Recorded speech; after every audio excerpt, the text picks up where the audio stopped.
Hey, what's up everybody? So the last time I showed you guys my leopard geckos, I had just converted them to a bioactive enclosure. And it's been a few weeks now since I converted them to bioactive.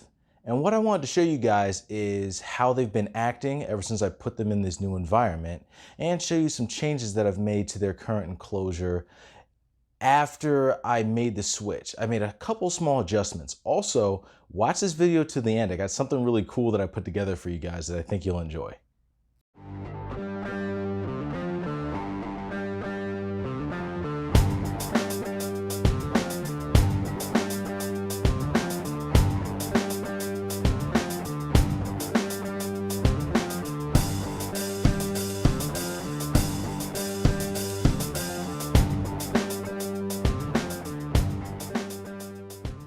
Alright guys, so one of the first things you may notice if you look at the enclosure is that the substrate is actually deeper now. Yes, I added another layer of substrate for a few reasons.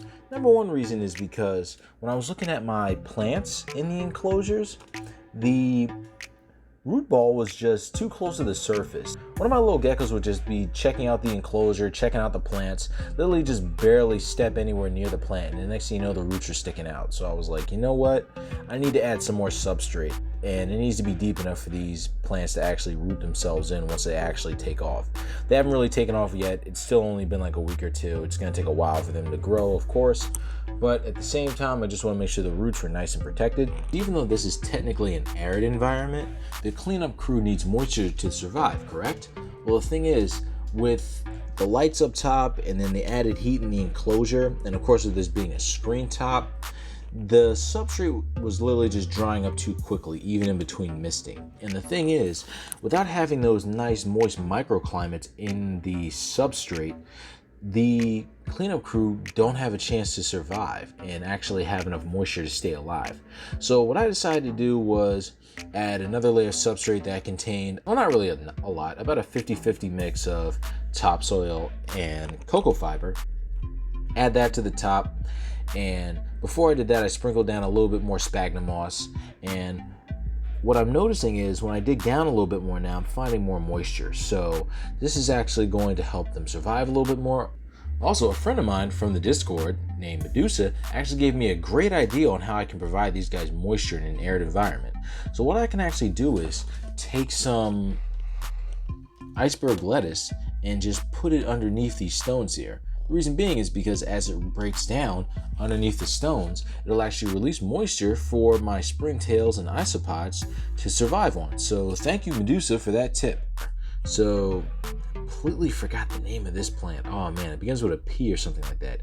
Anyway, these little succulent cactus thingies, I'm sorry guys, I'm horrible with plants, is actually doing pretty well. I don't see any issues. I don't see any shriveling. I don't see any rotting. The color looks fine. So I think these guys are doing pretty good. This one, however, is looking pretty sad. So another new friend of mine named Jared told me that it might be a good idea to actually remove this plant, give it a little bit of TLC, and just make sure that it's thriving and living well before I put it back in the enclosure. Maybe it just had a little bit too much moisture. Maybe it was just a whole transition when I was adding it to the enclosure. Either way, it's looking a little bit shrivelly on the sides, and it might not do well if I don't give it some extra love, so that way this guy bounces back, so that way it can survive. So this plant may be coming out of the enclosure soon, just so that way I can get it healthy again. As far as the upper layers of the enclosure, if you guys notice, I've added more leaf litter to the surface of these enclosures. It's awesome. So I actually ordered some more leaf litter. Oh, who could decide to grace us with their presence? Well, it is the afternoon, and that's when these guys start coming out, right? Late afternoon. Hey Tim, how you doing, buddy? All right, so yeah, just add the leaf litter so that way there will be some more organic material that can break down into the soil. Also, it gives the geckos a little bit more ground cover, and honestly, it just looks really nice. I think it's really cool, and it's an awesome little natural thing. Here's the other plant that I forget the name of. Yeah, they're doing pretty well. Yeah, these guys, the tension on them is nice. They don't feel like droopy or anything like that. I'm trying not to water them too much because I don't want to overwater them and kill them. Also, If you look in the back of this enclosure here, which is Gex's enclosure, look what I got. A nice little zebra aloe. I don't know the scientific name of this plant. As you guys know, I do reptiles. I don't do plants. I'm actually pretty new to this, but this plant looks really awesome, and apparently they tend to do really well in these types of enclosures. So this guy just planted kind of in the back, so that way he's not too close to where my gecko does a lot of trampling. Aloe plants are also quite a bit more sturdy than some other terrarium plants you may add to your gecko's enclosure. So we'll see how this guy does. So the thing is, I'm still providing these guys calcium even though they have UVB, but the difference is I'm using the same calcium that I use for my Acumata, which is a calcium without vitamin D3, because they're already going to get it from their UVB. I just don't want to add too much, because too much vitamin D3 added in a serum form that you'll find in a powder along with ultraviolet light can actually give your animal the same symptoms that they would get from metabolic bone disease by having excess in their body. So with that being said, just decided to make the switch so that way my guys would be nice and safe, so that way they're not exposed it too much. So I decided to use these little water bottle caps for their calcium in place of these big bowls that I had here, just because this calcium takes up a lot of space. And the thing is, I wanted to be able to put the little container of calcium on a stone where it has less chance of spilling into the soil, because if it spills in the soil, then my leopard geckos are going to wind up eating the calcium and the soil, and then here comes a whole big problem. So these little plastic bottle caps with calcium are actually going to stay on top of these little feeding stones that I have here. And if you look over here, I have the same thing over here, and you'll see some evidence that these guys have actually went over their calcium and started licking some up last night, which is good because I want to make sure that these guys are actually getting what they need, which is awesome. I actually have some other clips that I can show you guys.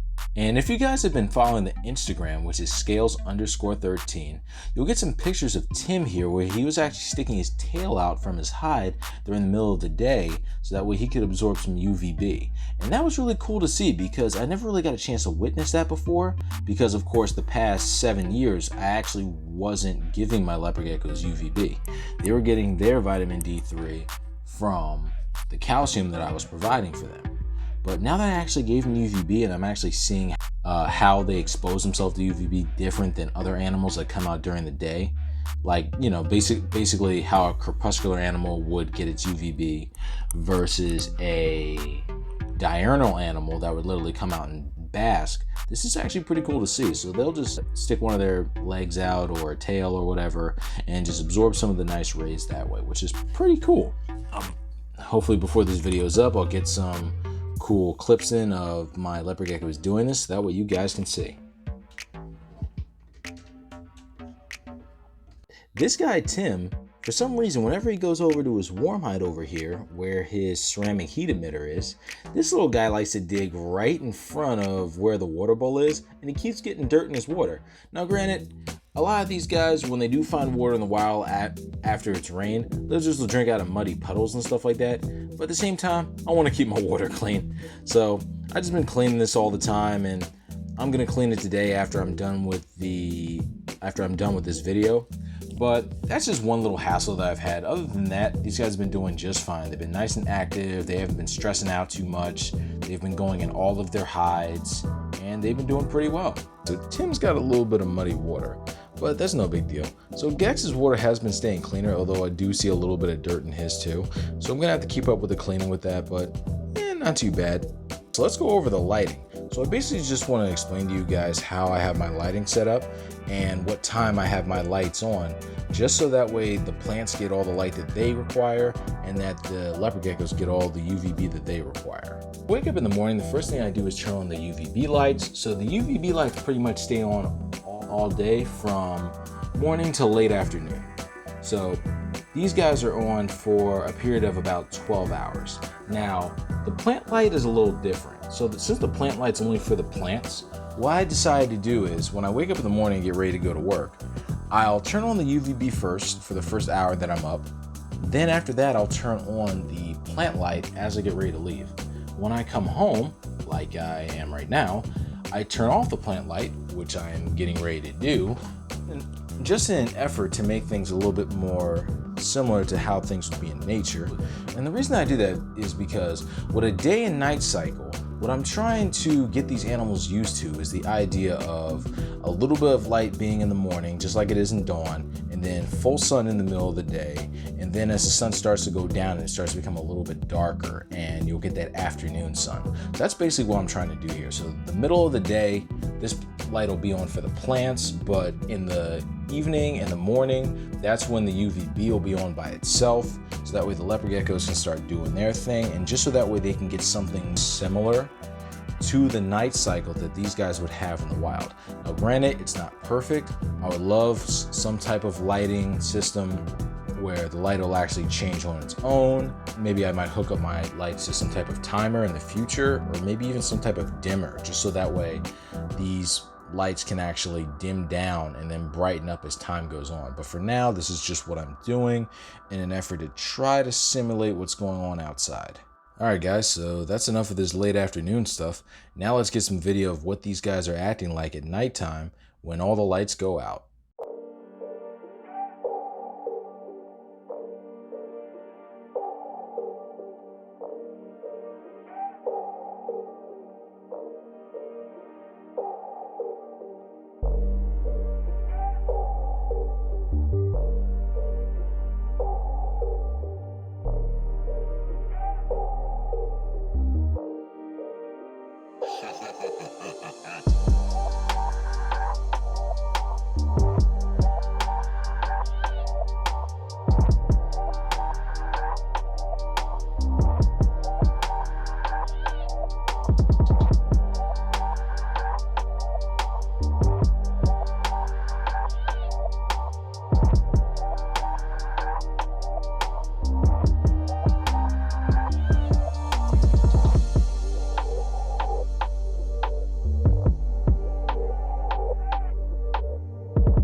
Yummy, huh, boy?